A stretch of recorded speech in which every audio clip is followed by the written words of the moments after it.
आज हम पढ़ने जा रहे हैं बैकवर्ड चिल्ड्रन। ये बैकवर्ड चिल्ड्रन कौन से होते हैं? जो कि स्लो लर्नर भी कहलाते हैं। वो एग्जैक्टली आईडीसी जैसे नहीं होते, मतलब इंटेलेक्चुअल डिसेबल्ड चाइल्ड की तरह तो नहीं होते, परंतु सिमिलर होते हैं। इनमें भी कोई भी काम जो करते हैं, जहाँ माइलस्टोन जो करते हैं, उसमें डिले होता है। तो बैकवर्ड चिल्ड्रन आज हम पढ़ने जा रहे हैं। ये क्वाइट डिफरेंट है आईडीसी से, क्योंकि हम सब जानते हैं जो आईडीसी है, इंटेलेक्चुअल डिसेबल्ड चाइल्ड, वो सिर्फ आईक्यू से रिलेटेड है या उसकी एकेडमिकली कैसी है, न्यूरॉन्स कैसे काम कर रहे हैं, ये सब चीज़ें हम पढ़ते हैं। आज हम चलते हैं इसका मीनिंग देखने के लिए। तो सबसे पहले जो टर्म स्पेशल नीड है, वो एक शॉर्ट फॉर्म है स्पेशल एजुकेशन की। मतलब तो स्पेशल एजुकेशन क्या है? जैसे बीएड जो होती है वो स्पेशल एजुकेशन में भी होती है। तो इसका मतलब क्या होता है कि जो बच्चे जिनको स्पेशल नीड है किसी चीज़ की, एक्स्ट्रा केयर की, एक्स्ट्रा एजुकेटर की, या नॉर्मल नॉर्मल बच्चों के साथ नहीं पढ़ पाते हैं, उन्हें स्पेशल ट्रीटमेंट की ज़रूरत होती है, तो नीड की ज़रूरत होती है, तो उसको बोल देते हैं स्पेशल एजुकेशन। और ये मतलब इसमें क्या होता है, the way to refer to student with the disabilities, कि उसमें बच्चों में डिसेबिलिटीज़ होती हैं which in which their learning may be alter or delay, कि इनकी जो लर्निंग होती है वो हमेशा क्या होगी, डिले होगी। क्या होता है कि जो बच्चा होता है ना, जो बच्चा होता है नॉर्मली तो वो 5 महीने के अंदर अंदर वो बैठना शुरू करता है, फिर वो खड़े भी होता है। वो एक एक माइलस्टोन है जो कि वो फॉलो करते जा रहा है, मतलब होना चाहिए। इस टाइम के अंदर अंदर बच्चे को बोलना आना चाहिए, कि वो 1 साल के अंदर वो मामा पापा बोलना शुरू कर लेता है। तो ये माइलस्टोन होते हैं जो कि वो फॉलो अप नहीं कर पाते, कि 1 साल का बच्चा हो गया तो भी वो मम्मा पापा नहीं बोल पा रहा है। इसका मतलब उसमें कुछ बैकवर्डनेस है जो कि एजुकेशन में कही जाती है। Children with special needs may have developmental delays. Obviously मैंने अभी बात की, जो ग्रोथ होती है बच्चे की, जो ग्रोथ होती है उसमें कुछ गड़बड़ हो जाती है, डिले होने लगता है। मेडिकल कंडीशंस सही नहीं रहती हैं, या उनकी साइकेट्रिक कंडीशन सही नहीं रहती, या उनके जीन्स की कंडीशन सही नहीं रहती। अब जो बर्टन और हार्ट है, ये एक साइकोलॉजिस्ट होंगे, ठीक है। बैकवर्डनेस कहता है कि एक जनरल है, जनरल चीज़ है, आम बात है, जो कि अप्लाई की जा सकती है किसी भी केसेस के ऊपर, और where their educational attainments are lower than what they are capable of. मतलब एक बच्चा जो होता है वो कितना कैपेबल है वो हमें पता चलता है, ठीक है। तो ये एक माइलस्टोन होता है जो कि उसको फॉलो अप करना होता है। अगर वो माइलस्टोन उसमें नहीं खड़ा उतर पा रहा है, तो इसका मतलब उसमें बैकवर्डनेस है। तो backwardness people he is one who compare with other people of the same chronological age shows marked education deficiency। मान लो कि एक बच्चा जो है वो कितना बोलता है, मतलब बोलता है कुछ टाइम पीरियड के अंदर अंदर वो बोल लेता है। अगर वो उसमें नहीं बोल पाता तो उसमें बैकवर्डनेस कहलाती है। बस इसका यही मतलब होता है। बैकवर्ड चाइल्ड जो होता है वो चाइल्ड होता है जो एजुकेशन क्वोशंट जिसमें कम हो। मतलब कि ये आईक्यू नहीं है, ये आईक्यू नहीं है, ये एजुकेशन ईक्यू है, जो कि लेस होता है 85। ईक्यू नहीं भाई, ईक्यू नहीं होता, आईक्यू भी हो सकता है, ईक्यू भी हो सकता है। नॉट रियली माइंड नहीं करना चाहिए 85 से कम। देखिए जो हम बात कर रहे थे इंटेलेक्चुअल डिसेबल, वो 70 में होता है। तो ये थोड़ा जो एवरेज चाइल्ड है उसके नीचे रहता है। जैसे एवरेज तो हम हैं, उससे नीचे रहते हैं, बैकवर्ड है, पढ़ नहीं पाते, कुछ सब्जेक्ट्स में वीक होते हैं, स्पेसिफिक सब्जेक्ट इनको नहीं आते। मान लो कि इनको ईवीएस, एसएसटी, कंप्यूटर, जीके सब आता है, बट इनको सिर्फ मैथ्स नहीं आता, या कुछ ऐसी चीज़ जो रीज़न से संबंधित है। मान लो कि बच्चों को, जिन बच्चों को मैथ्स आता है उनको एसएसटी नहीं आती क्योंकि उनको बोरिंग लगती है। तो कहने का मतलब है कि ऐसे कुछ सब्जेक्ट्स होते हैं जो बच्चों को स्पेसिफिकली एक स्पेशल ट्रीटमेंट की वजह से वो सब्जेक्ट सुधर सकता है। सिर्फ 2 ही ऐसे सब्जेक्ट होते हैं जो कि उनको नहीं आते हैं, अन्यथा एक तो हो गया, 2 सब्जेक्ट हो गया स्पेसिफिक, और एक होता है जनरल। जनरल हो गया कि ये तो सभी सब्जेक्ट्स में वीक है, ये भी, ये भी, ये भी, चाहे इसे इंग्लिश पढ़वा लो, चाहे इसे ईवीएस पढ़ा लो, चाहे इसे मैथ्स पढ़वा लो, सब में ही क्या होगा, वीक होगा। तो ये 2 प्रकार की बैकवर्डनेस हो सकती है। एजुकेशन कोशेंट होता है, education quotient is into the 100 chronological age, ये एजुकेशन एज बर्थ, ठीक है। और फिर बैकवर्डनेस में भी in the physical, emotional, social, intellectual development of individual. Backwardness सिर्फ फिजिकल नहीं हो सकती, इमोशनलनेस मतलब उसको अंदर इमोशंस ही नहीं है। ये किसी की डेथ हो गई है और वो मतलब हंस रहा है, हाँ कुछ हद तक क्या होता है कि जैसे 18 साल बाद भी अगर हम ऐसे हरकतें करते हैं, या 25 में भी अगर हम ऐसे करते हैं, तो मतलब अब में बैकवर्डनेस है कहीं ना कहीं, क्योंकि इमोशनली आपको स्टेबल होना ज़रूरी है। टाइम के बाद आपको कुछ चीज़ें बर्बादी लगती हैं, वो चाहे जितनी भी फालतू क्यों ना हो, मतलब किसी के लिए वो कितनी ज़रूरी क्यों ना हो, वो हमेशा फालतू ही लगती हैं। सोशल हो गया, इंटेलेक्चुअल हो गया, development of individual. General backwardness, children are classified into 2 distinct category. 2 distinct categories में बैकवर्डनेस को डिवाइड किया गया। In first category, backward is determined by the basis of IQ, children mental retardation.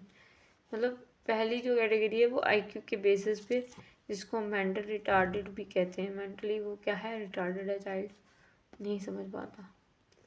In second category, the backward child is treated in the terms of his academic achievements in this school subjects come under the education retardedness.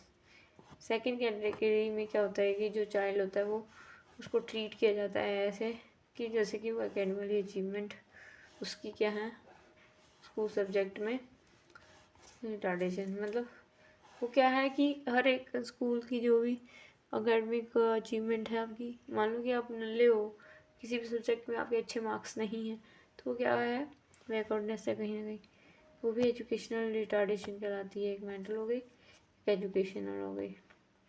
Arrangements क्या होते हैं इनके लिए, there are 3 possible alternatives.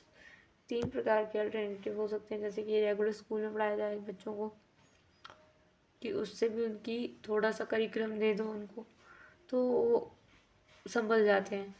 कुछ in a separate class within a same school, एक school में पढ़ा रहे हैं और एक ही जो बच्चा है जो बैकवर्डनेस से जूझ रहा है उसको अलग से एक एक्स्ट्रा क्लास दे दी, है ना। हमको भी दी जाती थी कि क्योंकि हम मंदबुद्धियाँ थी, तो हमें अलग से प्राणायाम ये सब करवाते थे।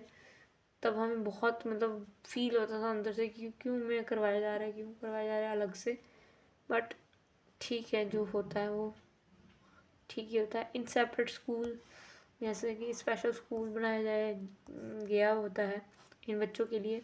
इन रेगुलर क्लास में कैसे पढ़ाएंगे, under modern school conditions where the consideration is given to the individual differences and social development is the major consideration for the promotion मतलब frustration। ठीक है, क्या होता है कि हम बोल रहे तो हैं कि बच्चे को अलग से स्कूल में पढ़ाओ, है ना, बैकवर्डनेस उसकी दूर होगी, अच्छी कंडीशन दोगे, तो क्या हो जाता है कि फ्रस्ट्रेट हो जाता है टीचर, वो उसको अच्छे से नहीं कर पाता हैंडल, क्योंकि वो स्पेशल एजुकेटर ही नहीं है, उसको उसकी नॉलेज ही नहीं है और बर्डन हो जाता है उसके ऊपर। But in the regular classroom has no more time to finish endless repetitions necessary for the adequate learning of the backward children. देखिए बैकवर्ड ऐसा है कि अब वो कोई भी चीज़ को समझने में थोड़ा देर लगाएगा, तो इतने में वो पूरी दुनिया ही पलट जाएगी जब तक वो समझेगा। तो क्या होता है, रिपीटेशन करने से अननेसेसरी क्लास में वो डिस्टर्बेंस होती है, और जो बैकवर्ड चिल्ड्रन होते हैं वो वैसे भी नहीं समझ पाते। Thus, sufficient individual attention cannot be cannot be provided to the backwardness child in the regular classroom. Sufficient individual attention चाहिए जो कि बैकवर्ड चिल्ड्रन को नहीं मिलती। अब इंडिविजुअल अटेंशन टीचर की चाहिए होती है, सीधी सीधी बात है। स्पेशल क्लास में क्या होगा कि ये तो हो गया नॉर्मल स्कूल में कि कैसे टीचर इंटरेक्ट करेगा, क्या कर सकता है। हालांकि वो फ्रस्ट्रेट हो जाता है, उसको अलग से रिपीटेशन देनी पड़ती है और साथ में ये बहुत हेक्टिक हो जाता है, तो फिर वो अवॉइड ही करता ही नहीं है और बच्चा वही रह जाता है जहाँ था। स्पेशल क्लास इसके लिए प्रावधान हो सकता है to remove the defects regular classroom teaching of the backward children. Special class arrangements has been developed. In such class, children from IQ 60-70 are placed. In such classes, only 15 to 20 children are kept. कहने का मतलब है कि to remove the defect in the classroom, teaching of the backward and special classroom has been developed. In such children's IQ, अब देखो IQ के हिसाब से ये बच्चे को अंकित किया जाता है। मान लो कि तुम्हारा 70% तुम्हारा दिमाग है तो तुम मंद बुद्धि कहलाते हो या डिसेबल्ड कहलाते हो, मेंटली रिटार्डेड या और भी बहुत सारे नाम। In such classes only 15 to 20 childrens are kept. ऐसी क्लासेस में क्या होता है कि 15 से लेके 20 बच्चे होते हैं स्पेशल चाइल्ड स्कूल में। स्पेशल स्कूल्स जो होते हैं वो ओपन होते हैं मेंटली हैंडीकैप चिल्ड्रन के लिए, जो कि स्पेशल अरेंजमेंट्स होती है इक्विपमेंट्स की। तो मान लो कि बच्चे को ये चीज़ नहीं आई तो उनके लिए अलग से वो केसेस होते हैं या उनको हैंडल करने के लिए जो सामान होता है इक्विपमेंट्स होते हैं वो यूज़ होते हैं। तीसरा करिकुलर एक्टिविटी, को करिकुलर एक्टिविटीज़ होती हैं। को करिकुलर एक्टिविटीज़ काफ़ी इंपॉर्टेंट हो जाती हैं जब बैकवर्ड चिल्ड्रन की बात करते हैं। तो ये ड्रामेटिक हो गया, म्यूज़िक हो गया, किस बच्चों को गाना बहुत पसंद होता है, कुछ बच्चों को ड्राइंग आर्ट करना बहुत पसंद होता है। हॉबीज़ बिल्ड करवाते हैं टीचर्स, स्पेशल एजुकेटर्स। इससे क्या होता है कि not be ignored because it's help in the making teaching effective and interesting. इससे क्या होता है कि टीचर इग्नोर नहीं कर रहा उनकी जो भी काम को, पर साथ में वो इफेक्टिव एंड इंटरेस्टिंग कोई चीज़ करते हैं जो कि वो कर पाएंगे।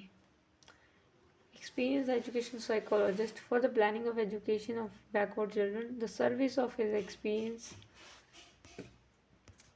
छोड़िए इसको। करेक्टरिस्टिक्स क्या है, मतलब ऐसी कौन सी विशेषता है जिससे हमें पता चलेगा कि ये बैकवर्ड से ग्रसित चाइल्ड है।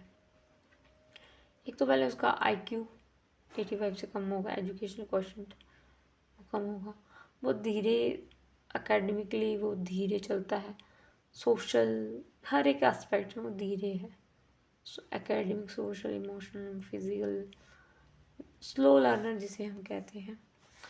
बहुत ही डिफ़िकल्ट होता है इनको नॉर्मल बच्चों के स्कूल वर्क के साथ चलाना, बहुत ही डिफ़िकल्ट।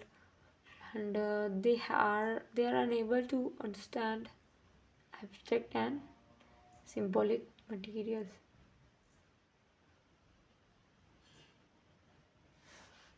अच्छा आगे चलते हैं। Next we have the need repetition drill. बार बार रिपीट टीचर कर रहा है तो फिर ये बैकवर्डनेस ही तो है बच्चे के अंदर। और एक सब्जेक्ट में या ज़्यादा सब्जेक्ट में भी ढीलापन हो सकता है और कॉम्प्लिकेटेड गेम को नहीं समझ पाते, लाइक जैसे चेस हो गया, नहीं आता इनको। हाँ कुछ लोग होते हैं जो कि केसेस हो सकते हैं। Usually they remain in the same class for the number of years. Same number of, मतलब एक ही क्लास में कोई मतलब कितने सालों तक रहते हैं आपको पता ही नहीं चलेगा। तो ये था हमारा बैकवर्डनेस के बारे में थोड़ा बहुत। अगर आपको अच्छा लगी तो ठोक के लाइक, है ना। अगर आपको अच्छा नहीं लगे तो आप सो जाना, ठीक है friends. Good night, bye bye, take care and see you in next.